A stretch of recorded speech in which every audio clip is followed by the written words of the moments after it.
पासवान जी के जैसा कोई कोई कोई कोई चाहत नहीं है। अच्छा ये बात है। उनके सामने कोई बोले अब बात नहीं है, चाहत नहीं है। सोटो न चोरी जोनी धरला कवारी हो जाई मर्डर न कर बरियारी। ए हो सुनो तारो अरे बोल। चाहत नहीं है। सोटो न चोरी जोनी धरला कवारी हो जाई मर्डर न कर बरियारी। सुन और घोघरी उठाइब राती भोर न चवाइब डेरात नहीं है। उनके सामने कोई बोले अब बात नहीं है। पासवान जी के जैसा कोई चाहत नहीं है। मजा रात भर ले लायो कुतात नहीं है।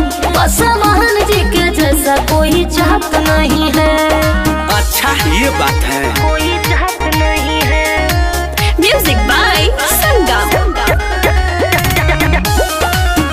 उनके सामने कोई बोले अब बात नहीं है, चाहत नहीं है। देख जवानी पागल बानी रात भर के जागल बानी जैबू ना तू बाची बाची के।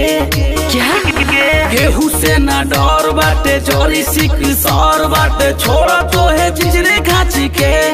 ओहो तोहरा नियन लइका ओकर पीछे घूमे ले। अतना पावर बड़े बड़े हंसती ओकर पैर चूमे ले। अरे कौन बोला बाची लुटा जहिबू टंगा जहिबू राते राते में। हट शेर के जिगर यह मेरा शहर कोई बात नहीं है।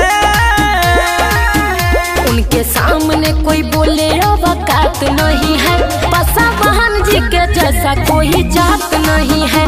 मजा रात भर ले लाया कुतात नहीं है। पासवान जी के जैसा कोई जात नहीं है। अरे समझ में आया? सब समझता नहीं। पासवान जी के जैसा कोई कोई कोई कोई चाहत नहीं है,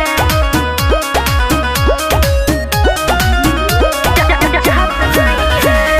होई बदनाम तो नहीं सटे दाना पास ना तो मार देवी गोली सुनी लो। ना खड़ा देखाव जानी माथा साना गाव जानी फाड़ देवी चोली सुनी लो। बाटे बोल बाला सुनो जय पी तूफान के। बड़ कवि जय शंकर मारे लगी है बान के।